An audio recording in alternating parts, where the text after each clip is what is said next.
Some of you may have once or twice met Sister Annie. And Sister Annie was working in Aleppo, Damascus, elsewhere, a dear friend of AIDS, a church in need. At the moment, we're funding 6,190 families in Aleppo and funding hot meals and care for 190 elderly people in Aleppo. And Sister Annie told us, she said, many people are close to starving. Only the other day I saw children scavenging in rubbish bins. In this time of so much suffering, with so many painful memories, we need to come together so that the living Lord can bring his healing touch. I think tonight, well, I'm sure tonight, that Imma and Nigel will lead us from mourning to dancing, from tears to joy, in faith, hope and love. Thank you to them. Thank you to you all for being here. Thank you to Margaret for joining with us. Thank you for Dr. Philip Wilby for composing his piece. We're delighted and sorry he can't be with us. But above all, thank you, Imma. Thank you, Nigel. And we look forward to hearing from you now. Thank you.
Very nice to see you all here this evening, and welcome.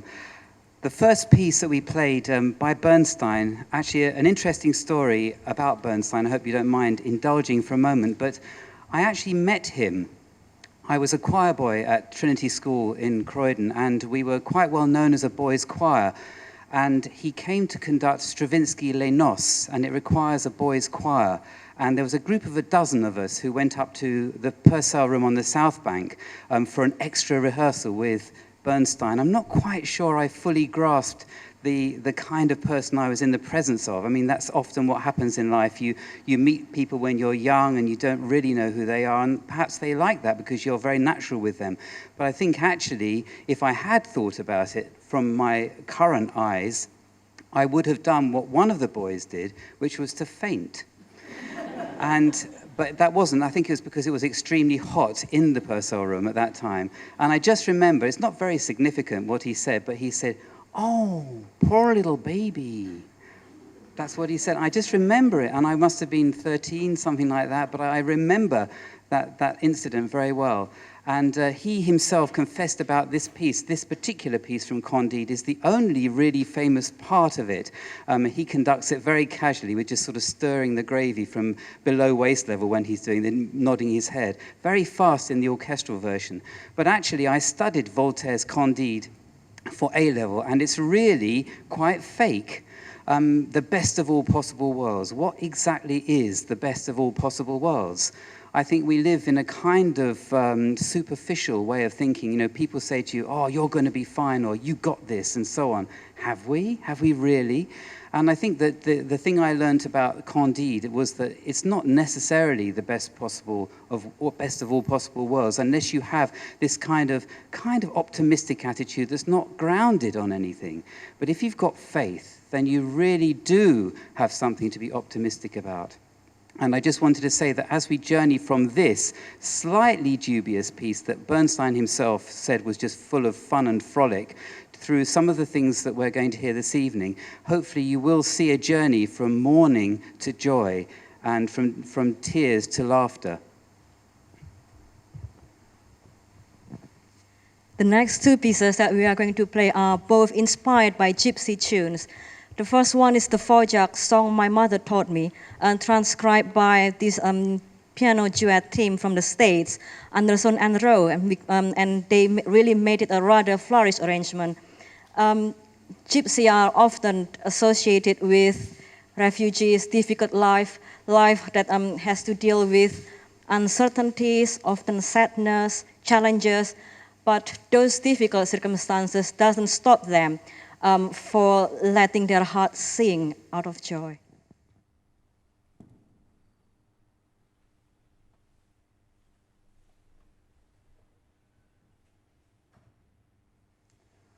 Songs my mother taught me in the days long vanished. Seldom from her eyelids were the teardrops banished. Now I teach my children each melodious measure. Oft the tears are flowing, oft they flow from my memory's treasure.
I just wanted to say something about the Brahms, which is, we were going to follow straight on, but to say that there's a lot of emotion in the Brahms of different sorts, quite cheeky, quite threatening sometimes, quite stormy, quite dark, quite happy, quite optimistic, everything that you might expect from Hungarian tunes, very typical of that part of the world. But it's really nice to know the connection between Brahms and Dvorak, that eventually Dvorak was offered Brahms's complete estate by Brahms, which he refused. But he really liked Dvorak as a young composer and supported him so much. And Brahms himself was a good man, and he also was very supportive to other people in general. And it's nice to think of those things as we play the Brahms, looking forward to the Dvorak, which is at the end of the program.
Slippers on a Worn Carpet by Rosemary Whittingham.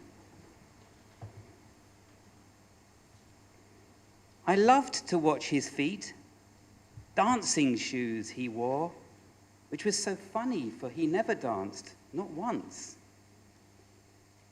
His feet had a sparkling life of their own, and I sat spellbound, thinking, one day I will do that.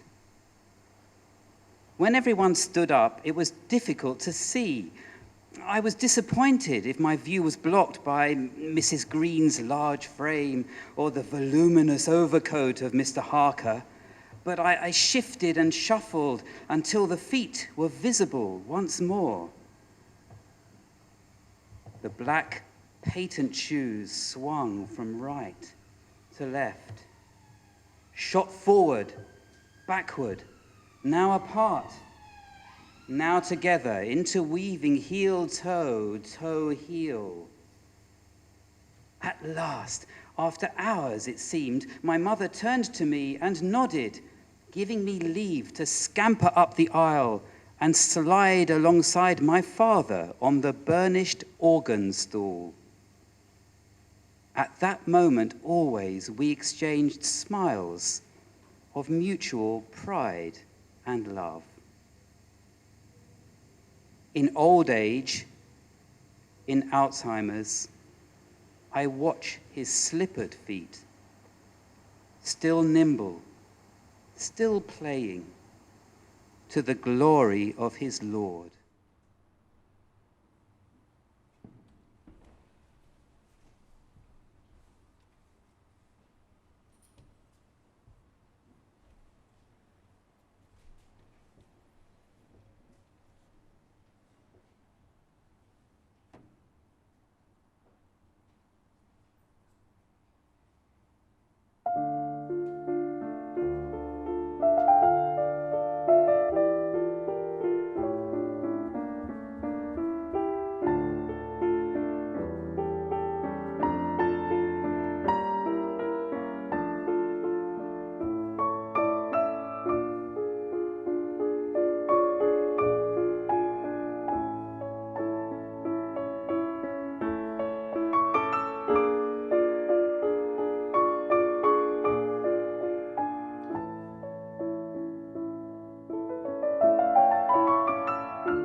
I watched a film once called The Dead Poets Society, starring Robin Williams.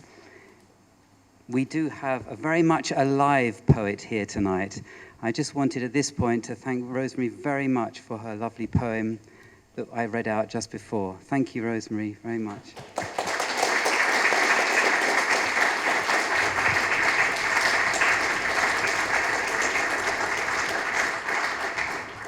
It's a wonderful poem, and it leads me on to talk about someone who has been a great influence in my life.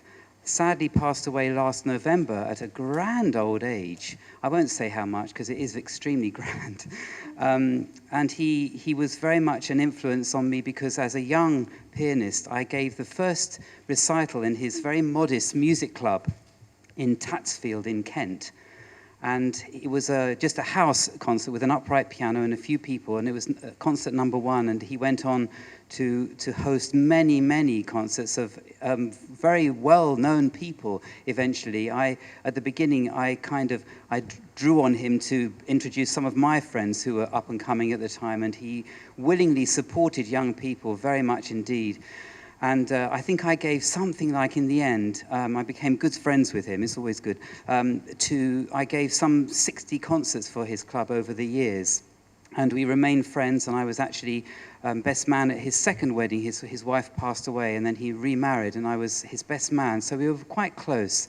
And I visited him when I could, and actually Imma came with me on 2 occasions, quite near the end of his life. And he was a fascinating man. And he knew so much about music that it was actually quite embarrassing. I was supposed to be the professional, and he could tell me things about the private lives of all sorts of composers, pianists, and so on. And actually, I'm grateful to the fact that he introduced me to Eileen Joyce, who was a well-known pianist in her day, extremely well-known. And when she was an older lady, and I was just in my 20s, he fixed up a charity concert, and I played duets with her. And a few times, actually. And just last week, I met my brother for lunch, and Imma came with me because we went to see the church where she was buried to find out that she was surrounded by Sir Thomas Beecham, Norman Del Mar, Delius, in this little parish church hall in Limpsfield, beautiful little village. The point of this long story is that he gave me a book on the last occasion that I saw him, 2 books actually. One of them was on Chabrier, and one of his absolutely favorite pieces was España.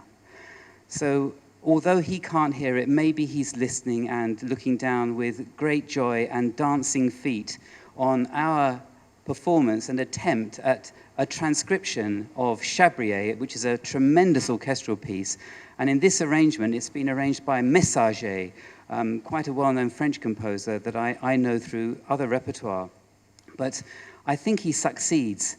He does make it extremely difficult, but I think he succeeds so long as we can pull it off. So this is for you, Arthur, wherever you are.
when you commission a piece of music, it's like having your own baby in a way. It doesn't exist until you say the word to somebody and say, would you write a piece for a certain occasion?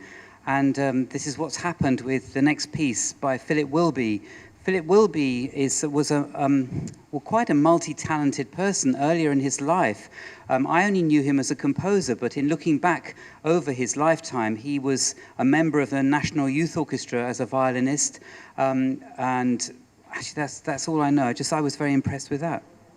Or an organist, anyone who plays the organ, then that's got to be talented, because you'd use so many parts of your body. And yes, that's right. And then after that, he became a composer more famously, and finally a lecturer at Leeds University, which is really the point at which I got to know him through a friend of mine who commissioned a cello and piano piece from him. And when I eventually gave my London debut in the Purcell Room a long time ago, and I see some of my students here, it was even before their parents were married, I'm sure. But though in those days when I did that, I decided I would commission a piece, because it was quite an important thing to do when you did a debut, to introduce a new work. And I thought of Philip Wilby's work for cello and piano and wondered if he would write a piece for me, which he did do. And it's called Aunque esta noche, which is although by night. And the kind of the meaning behind it was that we see things through a glass darkly, but later, by faith, we see clearly. And that very much ties in with tonight's theme, that we don't see things as they are, but how they might become. And the piece that we wrote, we told him the basis of the concert and what it was about, and he decided to model his piece on Psalm 126. The first movement of the diptych, which is looking at things from two sides. When you open something and look at one side and you see another view on the other. The first one, Shiamalot. I memorized this by thinking of a carpenter, a lady carpenter, Shihamalot. So, Shiahamalot. That's why it sounds so fluent in Hebrew. And then that follows up with what I consider to be a reference to his great mentor, who was Herbert Howes.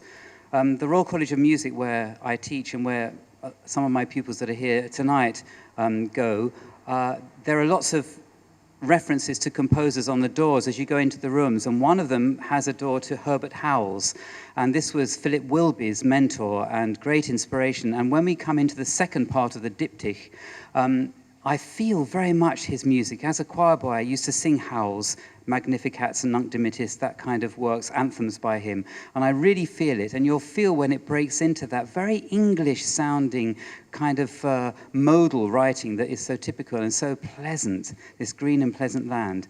We're very proud that this is actually the world premiere of a piece never known before. So we can't go wrong, really, because there's nothing to compare it with. Except that it's being recorded, and no doubt Philip will listen to it and say, why did you... Yeah. Yes, I know. It does involve a little bit of special effects, so if you're really quiet, you might hear resonances from the piano that come from held chords which are not actually played. Very lovely sort of atmospheric effect at the very beginning, and then after that it enters in, a little bit like Finzi does sometimes, into a more lilting, dance-like theme that builds up to the very exciting conclusion.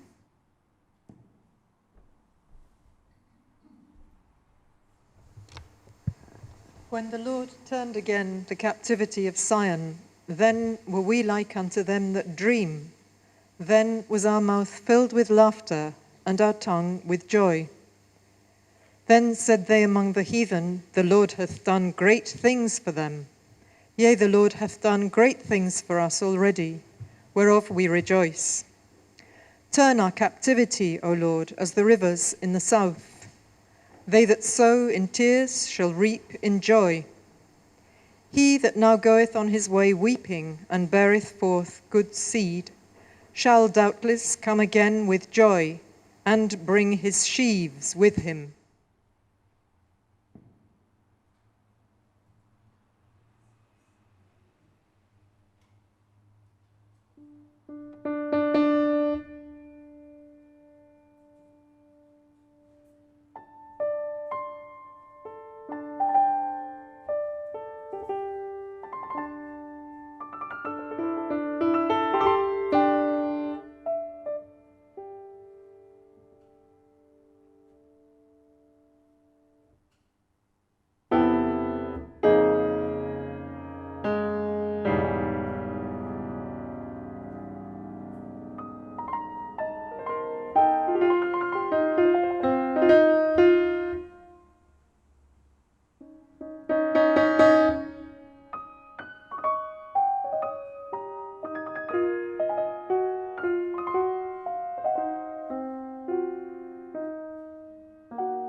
It seems an unusual juxtaposition to have the Wilby. Unfortunately, Philip couldn't be here tonight. He wanted to very much to come. He lives actually in North Yorkshire, so it's rather far, and he would have come, but his wife has just had a knee operation and is recovering. So, but we're hoping that we'll do some concerts in north of England and we can play it where he will actually be there. But to follow that with slightly tongue-in-cheek sounding Rachmaninoff, I'm sure many of you, all of you, some of you will know a lot about his music. But his life, I mean, I think in Classic FM, his second piano concerto has repeatedly won the Hall of Fame and a voting from the public, and rightly so. But his life was not easy, and he also went through years of darkness and depression, particularly after the failure of his first symphony. And in a way, the 4 years of depression that followed were terrible for him, I'm sure. But in a way, how can one say that one's glad that that happened? Maybe we would never have had the second piano concerto or the second symphony that followed on from the disastrous first. Even today on the radio, they played the slow movement of the second symphony, and it is absolutely glorious music. As is the piano concerto. So to hear this rather little piece is still, you can feel the richness of what is in his writing. But historically, he was an incredibly well-known conductor and pianist, but not recognized formally for his compositions. If you look at old Grove dictionaries, you won't find it mentioned that he wrote very much, but that he was a famous pianist and conductor. In latter Grove dictionaries, you find that they talk mainly about his composing. So he was a legendary pianist, of course. That was, for all pianists, a very important factor. But something can come out of darkness, so something can come from a depression that actually might not have come had the depression not happened. So I don't want to say something as trite as there's always a silver lining. It's not necessarily like that, but often something even more precious can come out of suffering. Yes, we're going to play Debussy Petite Suite, and there are references to many composers in the program notes that Imma so brilliantly has done. And in this, what were we going to say about this? Oh, it's a student work. Gosh, imagine that someone as a student could write such a piece as this. And in its orchestration, it became even more famous, and therefore it's lovely to hear it as a piano duet in its original version. And what I was going to say, I remember now, is that often great orchestral works begin their life as a duet. Debussy's La Mer the sketches began as a piano duet, and in fact, he didn't finish the actual work. Did he finish it? Or was someone else finished it? The La Mer. Yeah, he finished it as a duet as well, so it's performable, which we have done as a piano duet by him. And then, of course, the orchestration has perhaps become even more famous, as is possibly the case with this particular piece. But the duet repertoire, or the playing of duets at the piano, is really possible to conceive a symphonic idea, because you can use the whole keyboard for piccolo right the way down to bass clarinet. So, but this is an earlier work. It sort of reminds one of the first arabesques sometimes, and even the Bergamasque suite, which contains Clair de Lune.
To you, O Lord, I cried, and to the Lord I made supplication. What profit is there in my death if I go down to the pit? Will the dust praise you? Will it tell of your faithfulness? Hear, O Lord, and be gracious to me. O Lord, be my helper. You have turned my mourning into dancing. You have taken off my sackcloth and clothed me with joy, so that my soul may praise you and not be silent. O Lord, my God, I will give thanks to you forever.